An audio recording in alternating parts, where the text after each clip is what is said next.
Hello and welcome back to the Write Your Path podcast. My name is Lolly Spindler. I'm a writer, editor, book doula, and writing coach. And today on the pod, we have my friend Luis Roberto.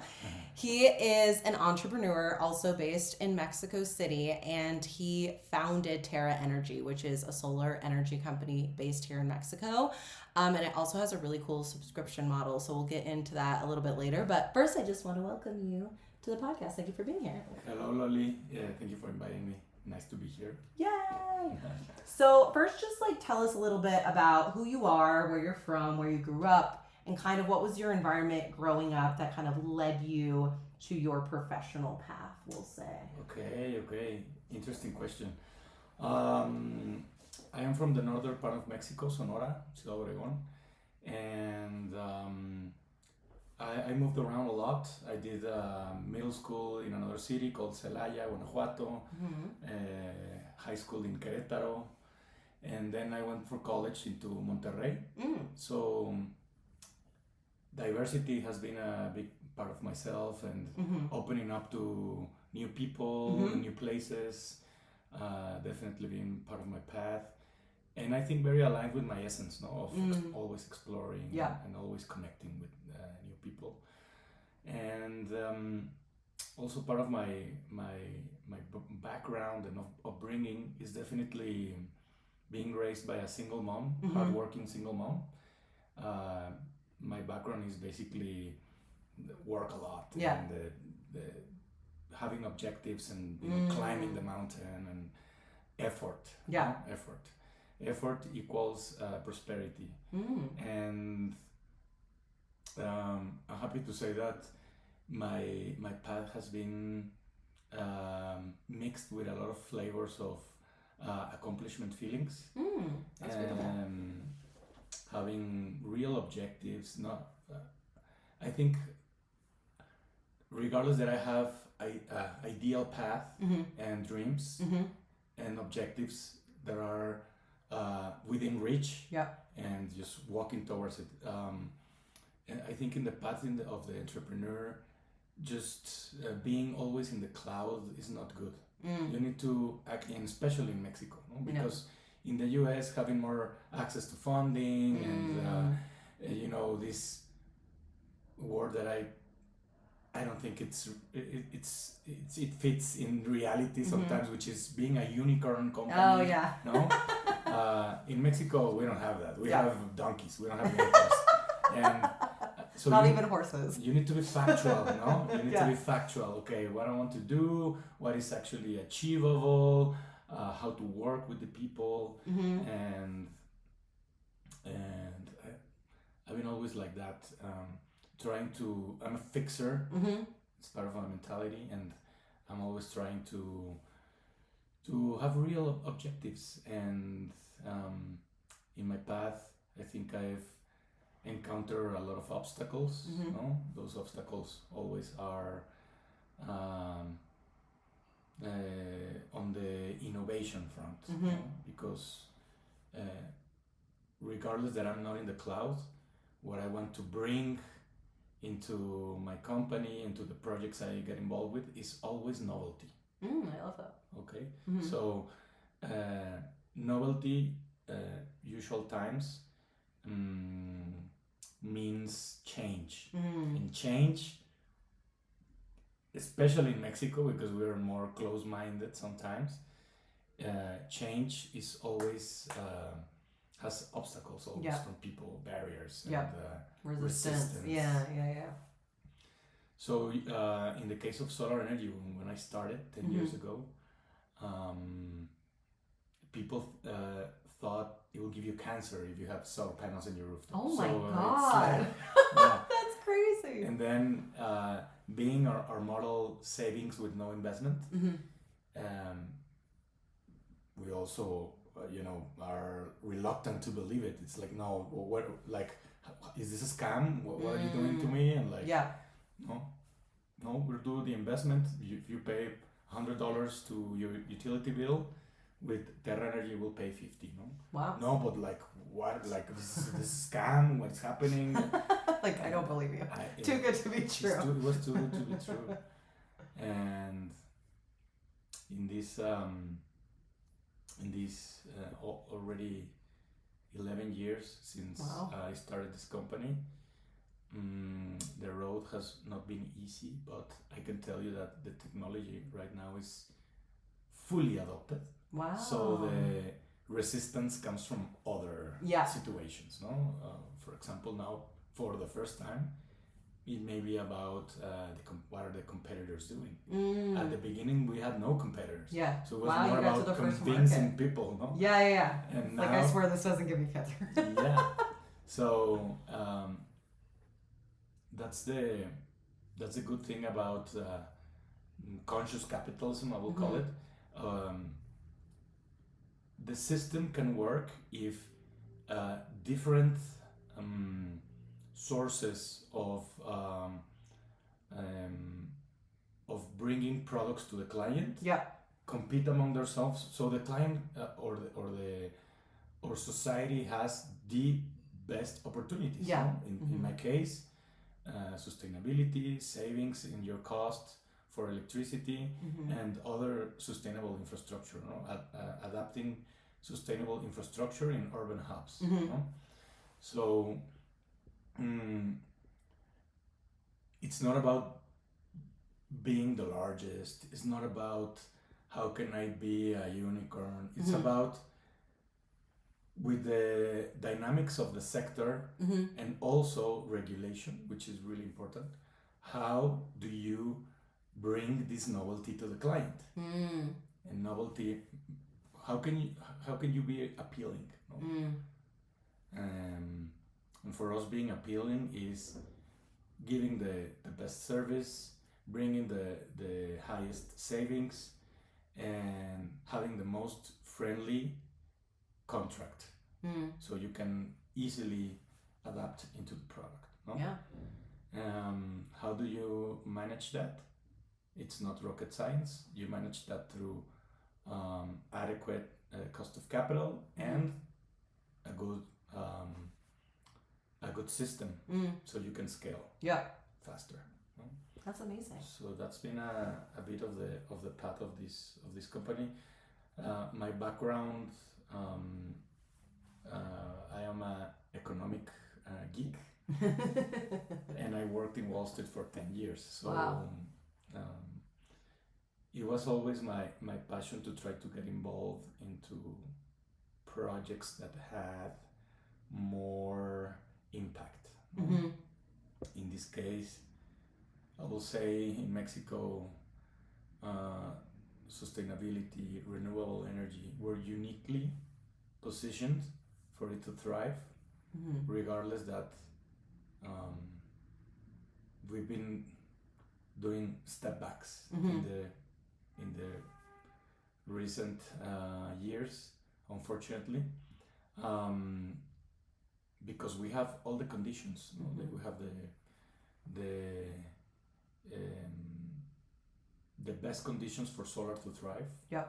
And we could be so much more, no? So that's the part that is key, no?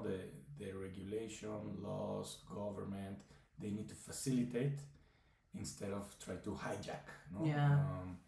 The growth of the sector. I will say that since this administration, at least the rules were a bit more clear.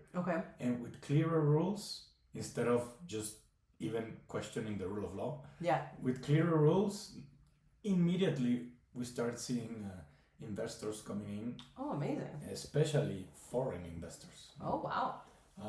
I have a Swiss fund, I have a Finland fund now interested in doing some type of capital or debt funding for my company, for example. Wow, amazing. Asia funds are coming in. Mexican funds are a bit slower, but they're here. And my current debt provider is a Mexican fund with some Spanish flavor, and they've been great, and I'm really grateful to have found this interest in the market, because once the regulation gets sorted off, then you need to think about capital structure.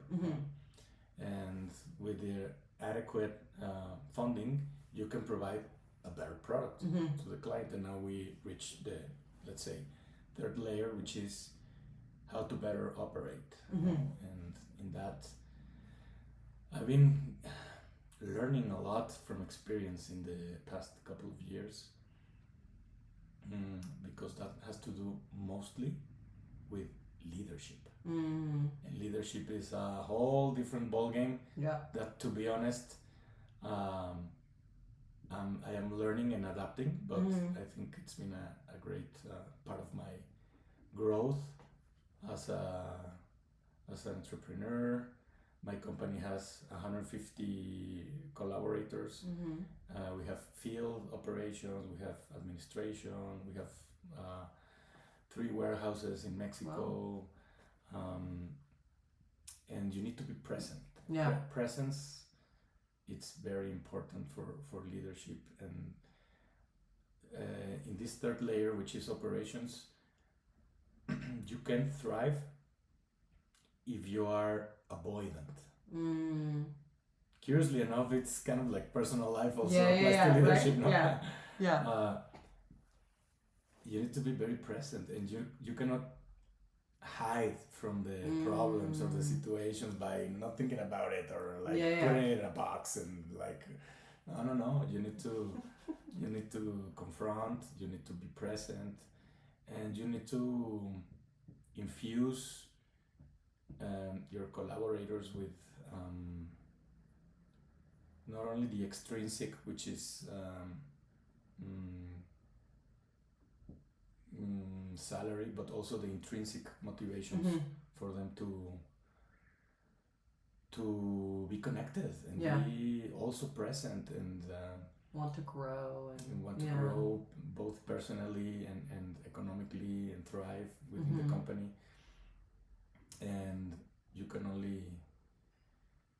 only achieve that through culture and values.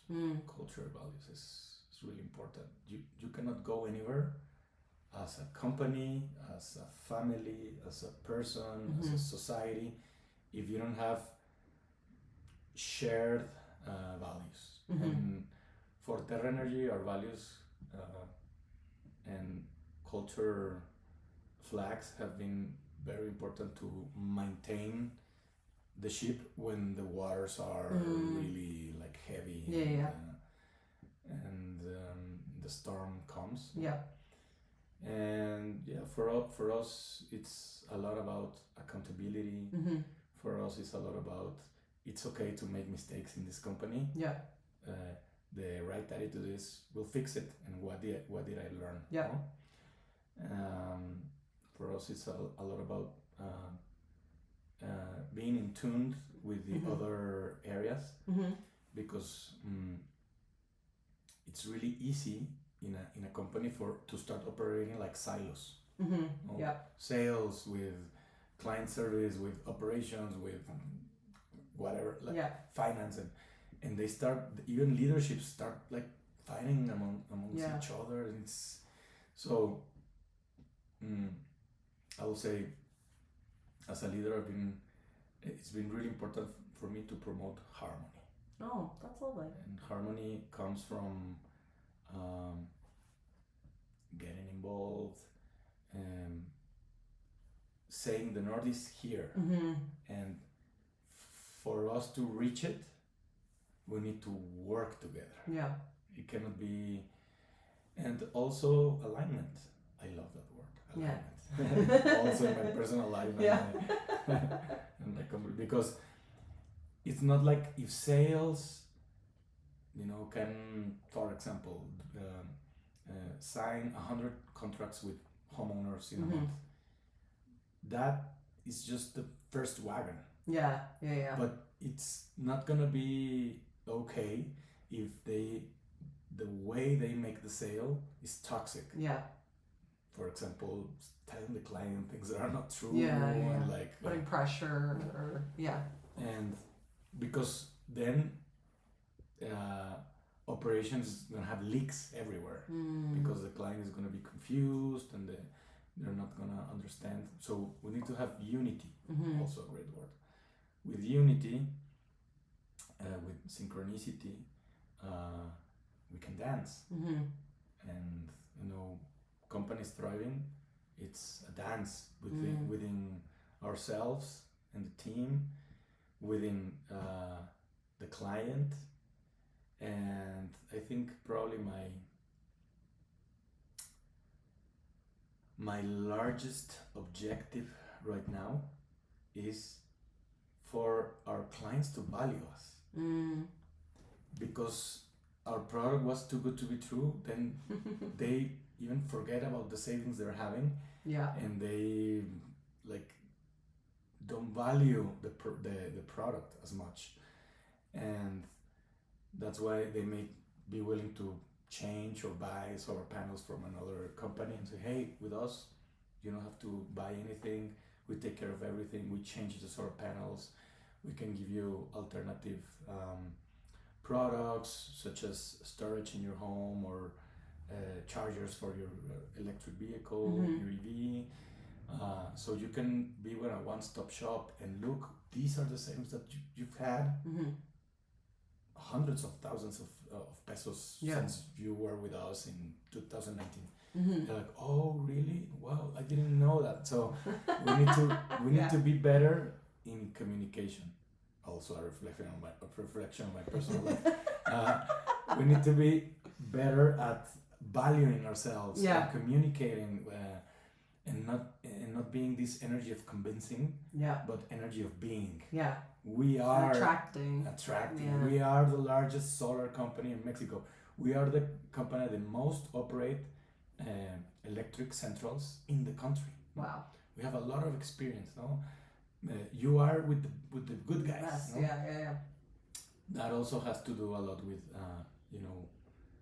I wouldn't say even PR or marketing. It's just more ingrained also in our culture and our values. No? I will say that it probably has to do also that it's not my background, and typically the company pulls where leadership pulls. So my background being more financial and operational, I think that's a great area of opportunity for my company in the communication and clients being aware of the product that they have, because we have the privilege to be in their homes or in their companies or in their restaurants or in their, they give us the privilege to be a part of something sacred, which is their space. So we respond to that trust by providing these savings and giving good service via these savings, but we need to be more on top of them. We need to be more engaging with them, and I think that's where probably the most focus would be for me in this second half of the year. Because they say it's way cheaper to retain clients than it is to find new ones, right? So it just kind of makes sense to try to keep them in your funnel for as long as possible. And even in the most basic scaling opportunity, it's easier to grow with your own clients than with new clients. It's 100%. Easier and cheaper. 38% of our clients after 2 years need more solar panels. Wow. No? That's amazing. Energy demand equals progress. And in Mexico we have this lacking culture sometimes. Turn off the lights. No, turn them on. But try to find ways to have an alternative source of energy. Because in Mexico we have a single utility which is owned by the government, and I remember even in the 80s commercials, in the 90s, remember to turn off your lights. It's like lacking, like be small, like don't grow. Energy, since we discovered the fire, energy is progress for society. We're seeing this with AI even. the most challenging aspect of AI right now. It's not even reaching singularity. It's not even the collapse of Western civilization. It's just energy. Coming. It's energy. Yeah. For the data centers, no? So I think that's gonna bring interesting opportunities for us in the future, because these data centers will eventually, as well as manufacture, come down to Mexico. Yeah. We're talking about in the next more than 5 years, no? Yeah. But I think we're really very well positioned to grow. We are the only company that operates in all the CFE, the utility tariffs, even the agricultural, industrial, commercial, residential. We've done projects in all the tariffs everywhere in Mexico. So I think we are uniquely positioned to ride this wave that it's here, it has come, and exciting times. That's amazing. So take me back to your mindset when you were on Wall Street and decided it was time to pivot to start your own business, and how did you end up going into solar? It was definitely a consciousness crisis. By the time I was 31 years old, I was happy in my job, in the sense that it checked all the boxes. I was one of the youngest directors in Wall Street, doing this product that was very unique and very specific, which was derivatives and structured lending for Latin America, large corporations. I lived in New York, back in Mexico City. It was exciting, but at the same time, it started to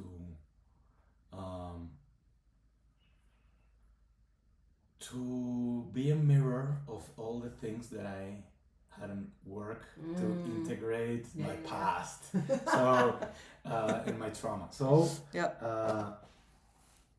in my 20s, I thought being successful and having a good career and being rich was going to bring me happiness. Yeah. The lie we're sold. The lie we're sold by,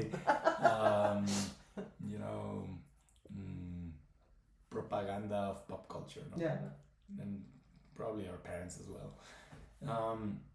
But at the end, I had everything. No? I had this amazing job. I had a gorgeous girlfriend that, very beautiful, and that made my ego feel like important as well. Yeah. The job title, the card. Oh yeah. Like the movie, that's the name of the movie. It's Wolf of Wall Street. That one. Or? Yeah, it's important what it says. The girlfriend, the job title, and I was doing Ironmans and triathlons at that point. So everything looked great from afar, but if you went zooming in and even gone inwards, in my heart and in my nervous system was all dysregulated. I drank a lot. My job was 30% about politics, internal politics of the investment bank, and Brazilians against the Mexicans, and it's gonna have the power and the control, and I will be not stressful at all. I had less hair, and now 11 years after, I have more hair than. Amazing. That's such a good sign. Because of stress. Yeah, 100%. So and it was hurting my body just doing, because it was triathlon was also about ego, what time can I do half a marathon and run and do the biking.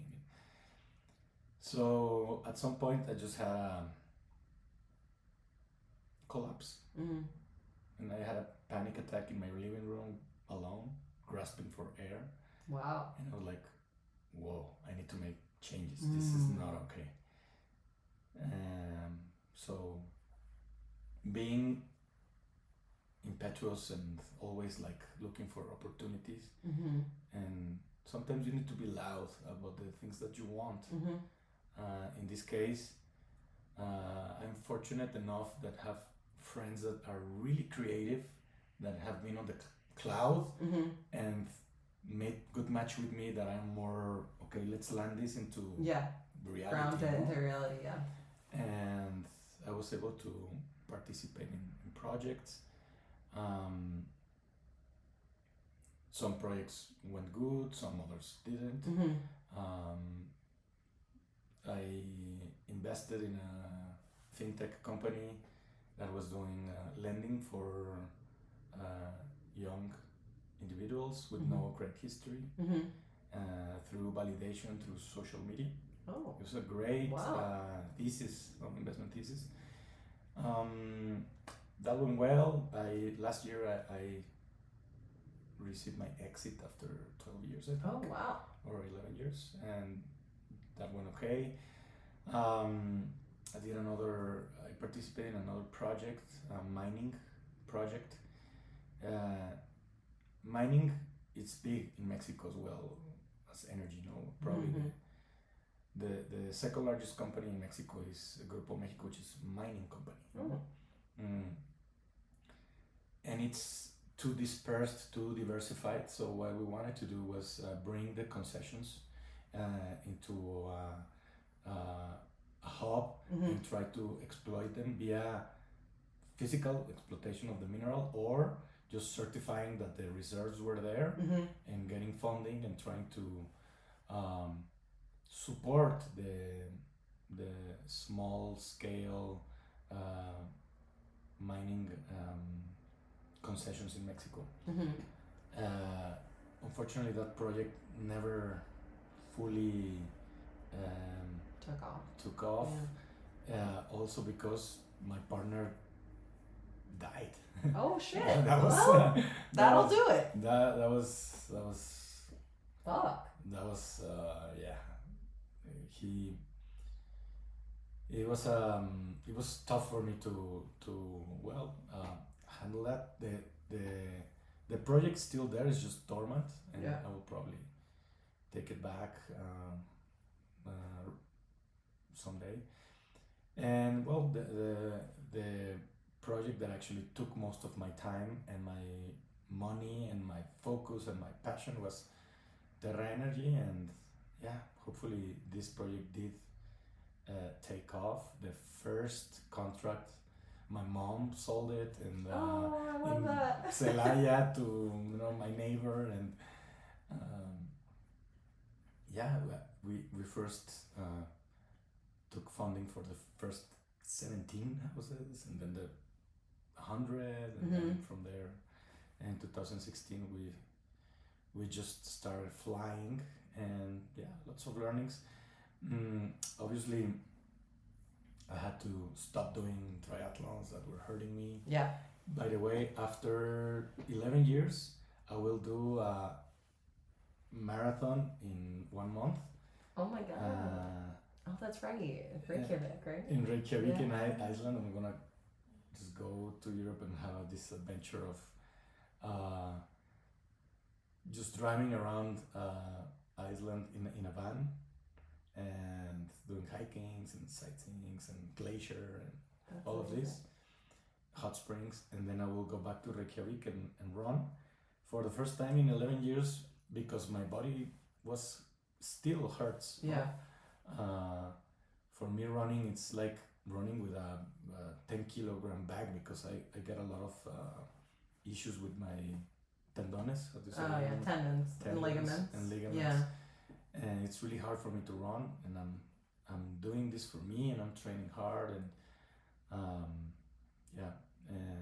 so on the physical front, it's important to me to came back to my body, but in a more nurturing and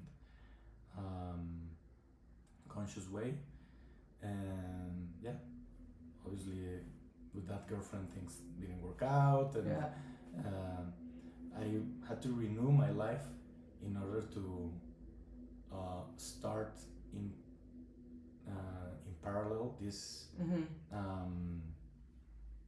shift in consciousness to say and start questioning my programming, no? And okay, I achieved all that I wanted and I was miserable. What's with that, no? Yeah. So started going inward, and I will say it was it's been a 10, 11 years journey of going inward, and in that journey I reconnected with my childlike awe, and I started doing music again. I wrote a novel. Yes, that's right. That I published 3 years ago. It's called Promesas to Death, and it's basically the reawakening of the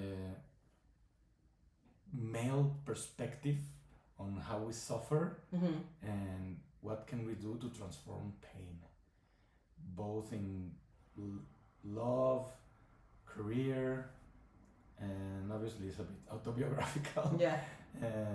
But that was part of my journey, getting in touch with my artistic and creative side, and that just makes me a better CEO, no? Yeah.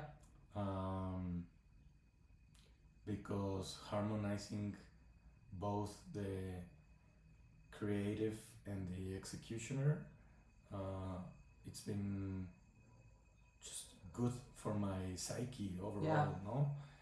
And that's a great way for me to find expansion through nature, creativity, art, and just being on the matrix and being focused in the world of execution and ideas, and just connecting with people, because at the beginning Terra Energy was about saving the planet, and now it's about the people that are linked to Terra Energy. So we've become I would say a beautiful circle of stakeholders, including obviously the collaborators and employees, suppliers, obviously the clients, even the government, because we do pay taxes, and we do interact with the utility, with CFE, and we become this circle, this hub of stakeholders that have a common ground, which is participate in this economy in a conscious way through sustainability. Yeah. I love that. So you've mentioned this a couple times throughout our chat, and I just want to kind of dive in a little bit more. So I feel like our entrepreneurial paths very much like put a mirror up in our face and show us like what we need to work on in our personal lives as well. So what have been some of like the biggest ahas for you throughout your entrepreneurial journey that have been like, whoa, like I need to change the way I'm doing things, or I need to like investigate this part of myself more? What have been some of those moments where you've had to really do some like deep reflection personally based on something that's happened professionally? Oh, very good question. Okay, aha moments in 21 years of professional experience, especially the last 11 years of being an entrepreneur. The first aha moment was for me to understand that you need to put romance on the side, and sometimes you need to achieve things through hard work. You know? The idealization of, they have a good purpose and you're surrounded by a good team, but things are gonna not just happen because the elements are there. Yeah. You may have the ingredients and you may utterly fail. So it's not about having the ingredients, it's about how you mix the ingredients and actually do the work. Yeah. You may even mix the ingredients, but if you don't keep stirring, stir adequately, or if you don't like the bread, try to manage adequately the work and the ingredients and the timing of it. So that requires planning and requires being very grounded and requires accepting when you're failing. If you don't pivot and if you don't move, if you don't I tell this to my team a lot. I don't care if we utterly fail, but being passive is not allowed in this company. Just, being observant and like, okay, things are not happening and I'm just like not doing anything. No. Action. I'm gonna try this for a month. If we're a month and a half, it's working, it's not working, how can I improve it? We're finding that it's working. Okay, how can I make it better? It's not working, then try another thing. Yeah. So that's been really, really big for me. Another thing I would say is being a good entrepreneur doesn't necessarily mean being a good CEO. It's different. You may create an amazing business model, but being a CEO, it's a completely different ballgame because you need to. It's like a different skill set. It's entirely. Different skill set. So you need how to properly operate, manage culture, and cash flow. I would say those three things are the most basic and important. No? Operating means being there day to day. You cannot be, in Wonderland. You need to be there day to day. You need to have clear path to break even. You need to blah blah blah. No? That's why I say this unicorn word is just really obnoxious to me because even some unicorns are even pre-revenue still, no? Or like they're they're losing money and they're already unicorns. We're not in Silicon Valley here in Mexico. You need to actually make money if you want to be sustainable. Yeah. So what's going to be your path to actually start not even making profits, but allowing your income to be enough for you to adequately operate and grow. No? Because in my company, in 10 years, not a single dividend I've paid myself in these 10 years. No? Wow. So I think that's important. No, be able to handle this connection between strategy and where are you taking the business, no? And those can live more on the cloud. No? What are the dreams? What are the objectives? And that can be more on the high level, but that doesn't mean that if you're up here, you're gonna be a good CEO. For you to be a good CEO, you need to be on the ground. Yeah. And I used to be more on the cloud. And at some point, I realized, no, I need to actually get in the mud. And because in my first years, I was working on Wall Street and it was a large corporation. So it's a cultural shock, no? To do something, build something from the ground up, than to be at a high level corporate position, no? So at the beginning I was, talking to investors and I was more on the glamour of things. This is probably not healthy because it's probably the extreme, but right now I don't even go into my LinkedIn.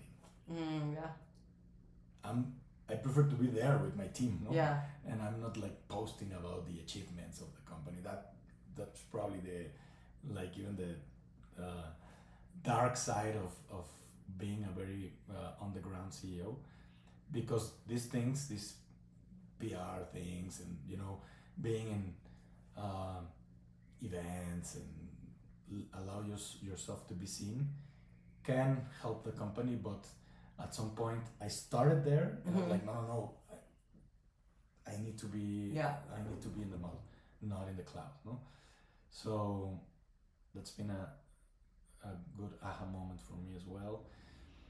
And the third one,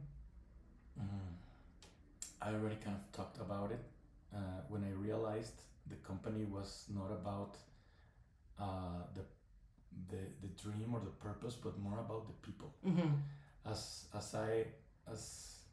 the company has grown, I've realized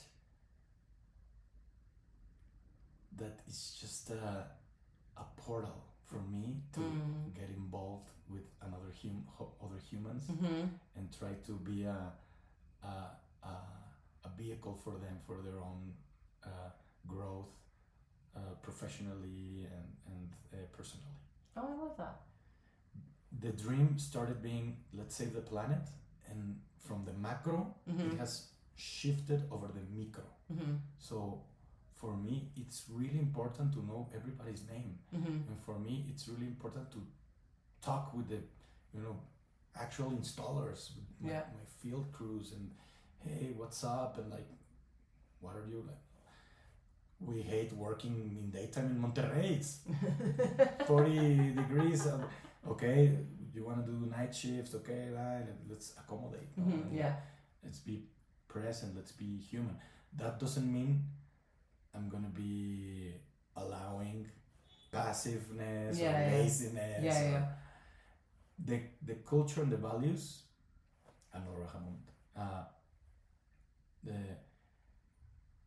It's like a natural filter. If you want to be in Terra energy, you need to be accountable. You need to put effort. If you don't do that, you're gonna fade and just drift away, and you're gonna be you yourself gonna choose to leave. Culture and values, it's a natural filter, no? But if you connect with this culture and these values and also the purpose, you're gonna thrive. And I have, for example, my operations manager. He started as an installer. Wow. He graduated from a technical college as a electric engineer. He was installing solar panels in the rooftops. Wow. And now he's my operations general manager. Wow, that's amazing. We don't want to put this, flair of inclusive, and that needs to be organic and natural. But half of my team is males and females, and I have 3 important positions: HR, technical service, client service, and sales and marketing. Those are positions that my leadership is very accomplished and in tune with the culture and values, hardworking woman. And so yes, we try and we put an effort to be an appealing company that you feel at home, and another aha moment, like my Terra energy is like my child, and whatever, and your child picks on you always. If I'm angry, if I am not regulated, if I am dispersed, my teams are gonna be like that. So being present, being I have my style of leadership, and I am firm. I'm loving, but I'm firm. I will never avoid a hard conversation. I'm the same way. I'm like, I'm just gonna call tomorrow. No. Come to my office. What's happening? Why are you allowing this? I don't want to let it fester. I want to do it now. I'm probably too upfront, but transparency is part of my essence. for me it's important to always be upfront. And so yeah, it's a signature of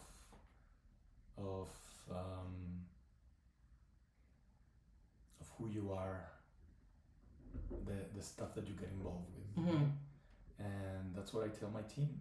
If you are here, that's a statement of part of the statement of who you are. Yeah. And it means that you are.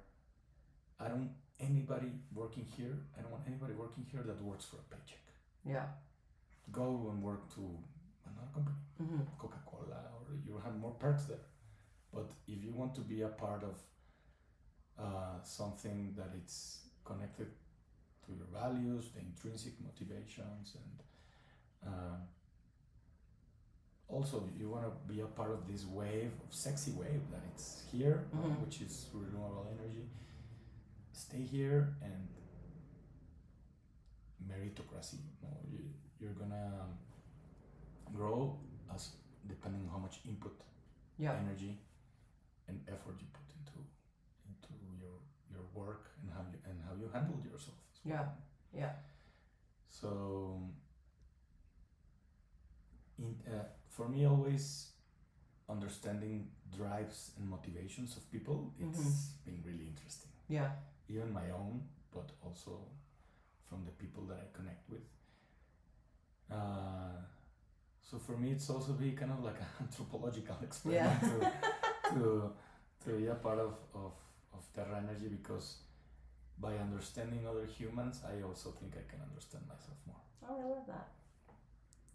Well, thank you so much for being here. If somebody wants to find you online, wants to learn more about what you do, where can they do that? Actually, I am just launching a new webpage. It's a personal webpage in which I basically just talk about the projects that I've made, obviously including Terra Energy, mm-hmm. the book that I wrote. When I turned 40, I decided to start a vineyard. So I'm becoming also a farmer. And I also have a space for artists, residents near Zihuatanejo, in a beautiful complex called Musa. The project is run by dear friends of mine, Terra and Andres, and so in this effort to harmonize mm-hmm. my being and to call on connections or even projects, mm-hmm. I decided just to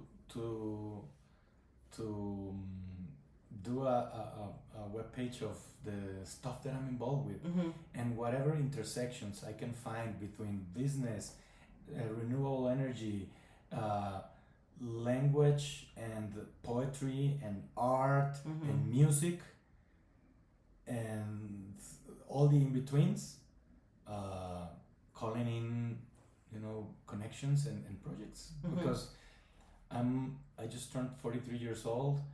I think my role as a CEO, regardless that, is bringing me new challenges and it's still the largest bridge that I built into purpose and also way of living, mm-hmm. and abundance. I think I want to call in other things in life, to feel more diverse and enriched. Mm-hmm. And that's why I created this webpage. Is luisroberto.par. My Instagram is also luisrobertopar, Par. And yes, you can find me there, and happy to connect with anybody that wants to learn more about energy or connect through art or writing or just have fun in all the ways this beautiful city and country has to give. Yeah. Oh, that's beautiful. Well, thank you so much for being here. And I will link to all of Luis Roberto's projects and his new website in the show notes. And thank you all for listening. Thank you for being here. And please like and subscribe and share with someone you think would benefit from this combo. All right, see you on the next one. Ciao.